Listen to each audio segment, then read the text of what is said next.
In this video, we're going to focus on how we can show specific segments of the scale. For example, in this case, we have here 5 items being shown. But if I change this, let's say I'm going to start now in number 3, what happens is we're going back more in here, and if I go to 0, this is the starting point. And the same, of course, is we could change this. Let's put this on 13. There we are. And we can put this as well on 10. We can change that again, and we can go up here as well. And as we go up, it updates nicely. So let's start to look how to display specific segments of values in the X scale in Chartjs. So the first thing what we want to do is, of course, to get a default code, which you can find here in chartjs3.com, getting started. So once you're on this site, and you can find this link as well in the description box, scroll down and then make sure you copy this entire chunk of code here. So I'm going to copy this, and if you want to understand what this code does, make sure you watch this video here. So then I will just paste it all in there, and once I did that, I will cut out this title and put that in here. Save this, refresh, there we are. So now we have a basic item here, and what I want to do now is I want to add up more items in here. So what I'm going to do here is I'm just going to duplicate this and just put a comma here, there we are. And then what I will do here is I'll just put in here 1, 2, 3, 4, 5, 6, and 7. So we have here 14 items in total. If I save this now, refresh, as you can see here, we have this here. So what I want to do now is to restrict the amount of items. So for example, I want to show only the items from index number, well, this is index 0, 1, 2, 3, 4. So everything after Friday, so from this here, and then have this all the way to, let's say, Wednesday. So we have 5 items only. So let's start to do this. So if I scroll down here, I go to the scales, put an enter here, and then say X, because we're going to pinpoint the X scale. And then what I want to here is I'm going to say here minimum. And the minimum here, we could say here the index will be number 5. And then we say here maximum to have a maximum value to show. And this could be number 10. And if I do this, make sure you have a comma here down, save that, refresh. And you can see here now we have, well, 6 items because 10, 5, 6, 7, 8, 9, and 10. That will be 6 items, so we should have here number 9. So we have this. There we are, from Saturday all the way to Wednesday. Of course, I'm going to show you just another trick, because normally if you want to do this, you probably have like something where you can let a customer or a user insert a value to show. So I'm going to make something very, very simple. I'm going to put in here a simple input.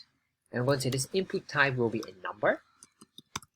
And what we're going to do here is we're going to say here this on input, it will trigger something. So I'm going to say here the following. On input, we will say here trigger this function, which is called update minimum min.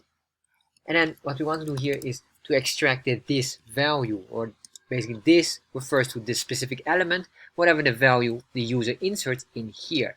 So I'm going to copy this, and what I want to do here as well is not to have a minimum here, but a max. So once I have this here, I can say here, for example, value, because we have set this, we will set the value on 5, and here value equals 9.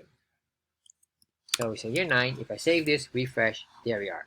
So what I want to do is that when I put it up here, I want to remove 1 or more of these items, or if I go down here all the way to 0, then I should reset it to the very beginning. So let's scroll down here, and then I'm going to create here a function. And this function here is called update min. Then here, of course, we have this value, which is the element or whatever the input is. I'll just call this the minimum value that we have.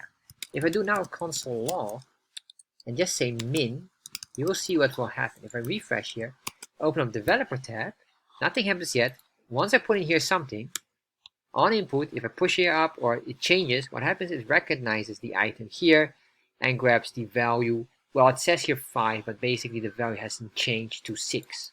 So what I can do here now is, if I say, because this here grabs the entire value, as you can see here, because with this variable here, it grabs the entire input element. So what I want to do now specifically is not the entire item, but I say the value. So I'm going to put in here dot value, save that, refresh. So now if I increase this, you can see here now it starts to grab the specific value. So now what I want to do here is I want to update this specific item to whatever the min value would be. Of course, you can put in here some logic to restrict the certain min and max, but I will not focus on that. So I'm going to say here, let's grab the item. So how do we get there? We get from my chart, then we have a config, so we say dot config, and then dot, where are we going? Here's the config as well. And then we say here options, and then we go to scales, and then x, and then min. So I say options dot scales dot x dot min equals whatever the value is here. Put in this, and then I'm going to say my chart dot update because I want to make sure that we update this. Save this, refresh, and now if I put in here 0, oh, as you can see here, all right, so there is a mistake here, and I'm going to tell you what this is. So why is it not working? The answer is this min value, as you can see here, is right now a string value, and this is a problem because Chartjs cannot read this string value. I need to convert it into a number. Because it is a gray color here, it is now considered a string value. So once it turns blue, it would indicate that's a number. So what I'm going to do here is going to use a command. I'm going to say parse int. And if you're wondering what does parse means, parse means make something readable for. Well, in this case, we're going to make something readable for JavaScript. We want to make it readable as a int, which is an integer, which basically means a number. So we're going to make whatever is a variable or a string value, convert it into a number value. If I save this now, refresh.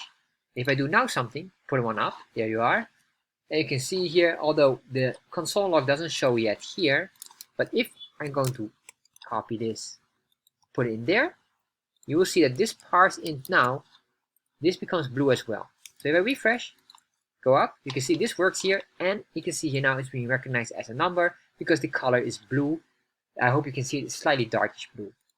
So now we have this one. Of course, what I want to do now is I want to copy this and do exactly the same, but then for max. Let's say here max, and then here this will be max, and then we say here equals max, which is this one here. That's number 9, and we say here max. So if I save this now, refresh, if I put this on 1, there we are, and if I put this on 14 or 13, there we are. If I see here 14, we're not able to reach because we started 0. 0 would be this one here, and that's in total 14 values because it's an index. An index starts at 0. So if I do here 10, we can see this works. If I go up, it starts to add up until we hit 13, and if I go down, there we are. So this is basically the way how you can create the item interactive and select which segment of your X scale you want to show, or what segment of the data you want to show on the X scale. So if you enjoyed this video and maybe you want to make this truly connect with each other, I have a very nice video for that, which is this video here. I highly recommend you to explore as well, which is Chartjs dynamic input range, where you play with the ranges here that will work nicely and is connected with each other.